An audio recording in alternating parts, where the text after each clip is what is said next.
Assalamualaikum warahmatullahi wabarakatuh.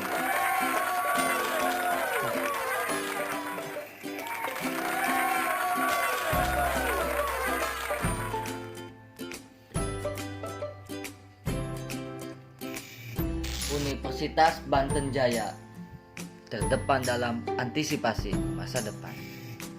Nama mata kuliah Pendidikan Pancasila. Nama dosen Ariyanti Dwi Untari, SPD, MPD. Nama anggota saya sendiri Muhammad Aji Lesmana dan rekan saya Nurul Hidayat Yana Supriyatna. Kelas malam Prodi Sipil Fakultas Teknik Universitas Banten Jaya. Pancasila sebagai ideologi nasional, Pancasila dan komunisme, Pancasila dan agama, Pancasila sebagai ideologi terbuka. Pembahasan kali ini.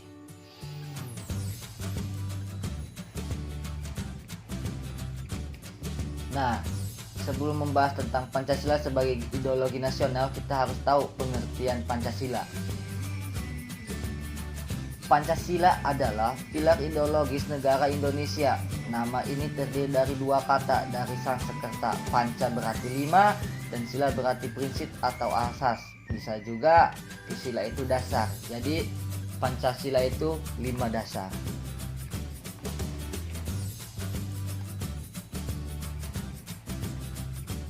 Apa itu ideologi? Ada yang tahu?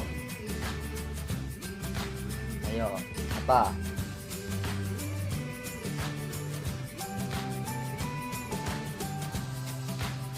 Ideologi merupakan suatu ide atau gagasan. Nah, umumnya seperti itu sih ya.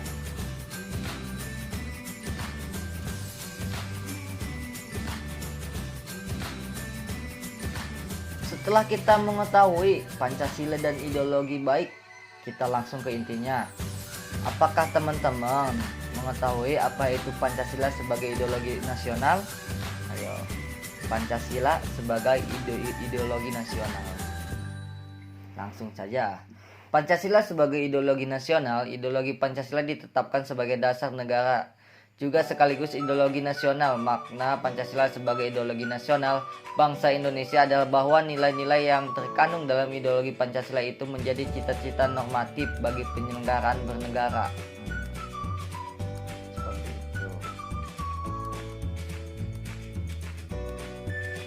Dengan kata lain, visi atau arah dari penyelenggaraan kehidupan berbangsa dan bernegara Indonesia adalah terwujudnya kehidupan yang berketuhanan, yang berkemanusiaan, yang bersatu, yang berkerakyatan, dan yang berkeadilan.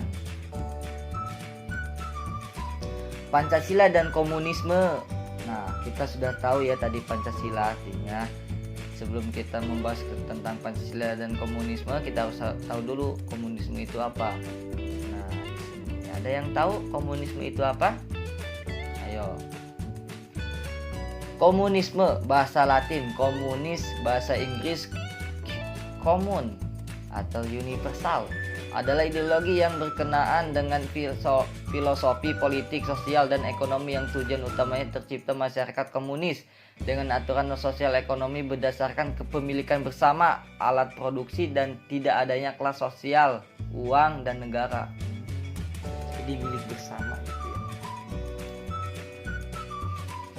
Ideologi komunisme mendasarkan pada suatu keyakinan bahwa manusia pada hakikatnya adalah hanya makhluk sosial saja. Dalam sistem komunis, pandangan hidup bukan lagi merupakan masalah pribadi, melainkan masalah partai. Pada zaman ini negara yang beraliran komunis tinggal 4 negara, yaitu Cina, Vietnam, Korea Utara, dan Kuba. Ada 4 negara yang beraliran komunis.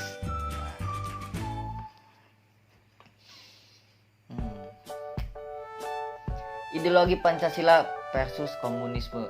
Hak milik pribadi dan negara dipisahkan dengan jelas dan diperbolehkan sesuai peraturan. Itu Pancasila. Komunisme, penghapusan seluruh hak milik pribadi dan negara menjadi hak milik bersama. Oh, jadi komunisme itu mau milik pribadi, mau apapun itu, yang penting milik bersama.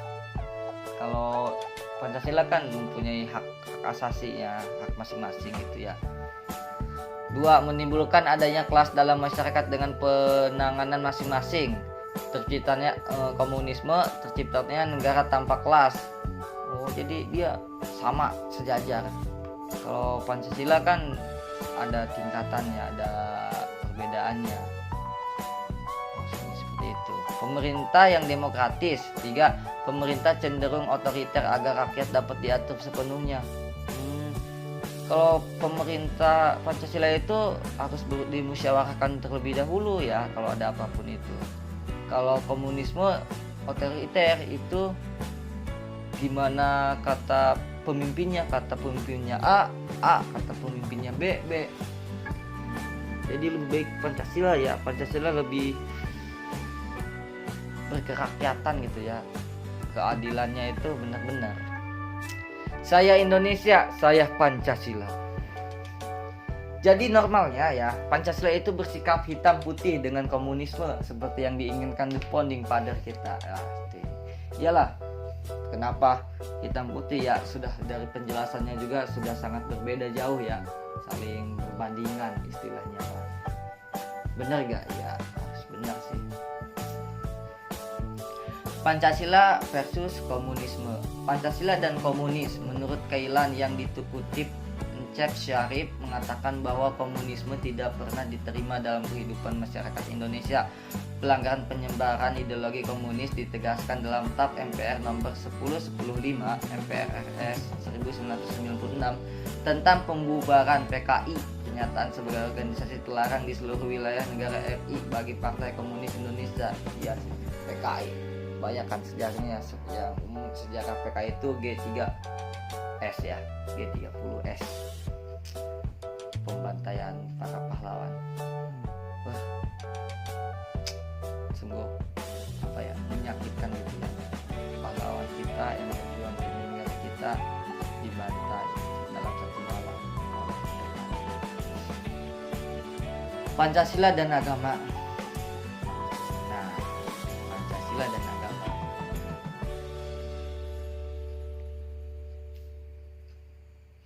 Pancasila dan agama. Negara Indonesia merupakan negara yang berdasarkan Pancasila, bukan negara sekuler yang memisahkan negara dengan agama.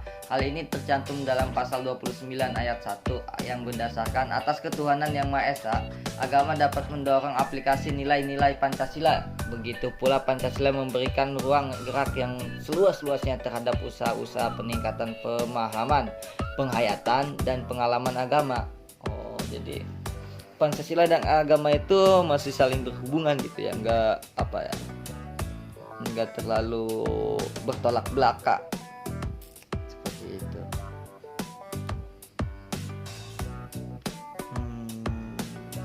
Ini dikutip oleh Muhammad Eksan yang dikutip Encep Syarif ya, masih Encep Syarif Nurdin pada tahun 2012.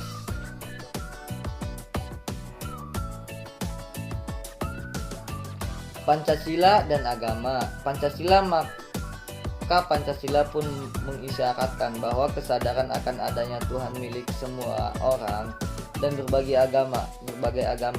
Tuhan menurut terminologi Pancasila adalah Tuhan yang Maha Esa, yang tak terbagi, yang maknanya sejalan dengan agama Islam, Kristen, Buddha, Hindu, dan bahkan juga animisme.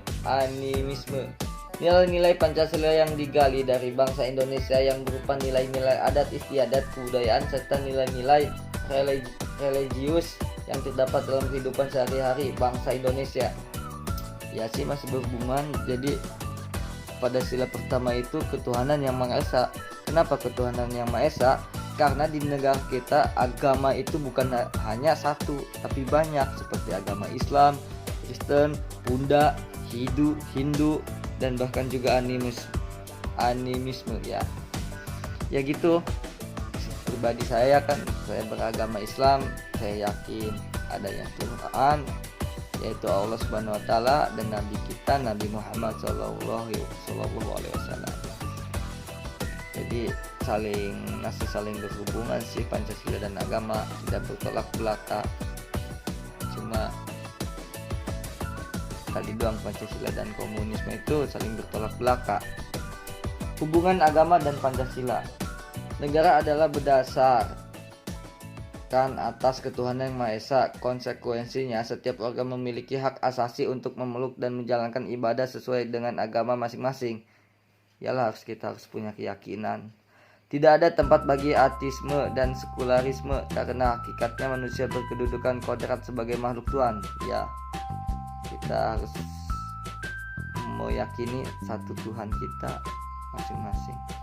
Tidak ada tempat bagi pertentangan agama, golongan agama, antar dan inter pemeluk agama, serta antar pemeluk agama. Ya, kita tidak menggolong-golongkan, baik itu agama Islam, Hindu, Buddha. Tidak ada tempat bagi pemaksaan agama karena ketakwaan itu bukan hasil paksaan bagi siapapun juga. Ya benar, karena keyakinan itu bukan dipaksa, tapi ada di hati kita dan kita yang meyakininya. Memberikan toleransi terhadap orang lain dalam menjalankan agama dalam negara. Iya sih, kita saling bertoleransi antar agama. Segala aspek dalam melaksanakan dan penyelenggaraan. Ya lanjut. Ya itu sih. Pancasila sebagai ideologi terbuka. Ayo. Apa ya Pancasila sebagai ideologi terbuka itu? Pusing. Nah, ada yang tahu nggak apa itu? Ideologi terbuka. Ayo, kita langsung saja. Pancasila sebagai ideologi terbuka. Pancasila sebagai ideologi terbuka adalah Pancasila yang enggak perlu mengubah nilai-nilai dasarnya untuk mengikuti perkembangan zaman.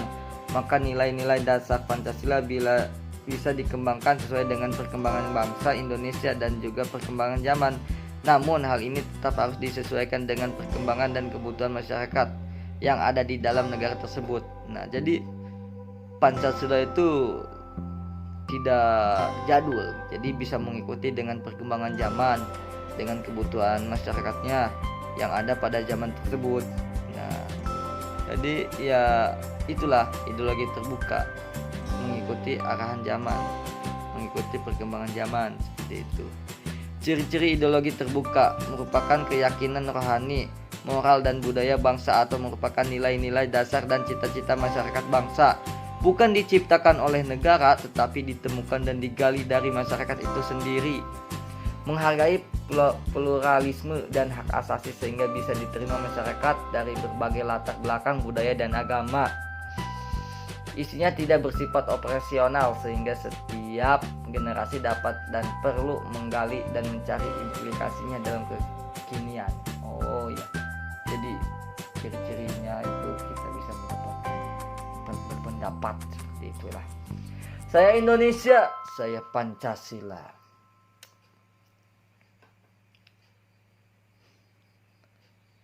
Cukup sekian, terima kasih. Mohon maaf bila ada kesalahan. Assalamualaikum warahmatullahi wabarakatuh.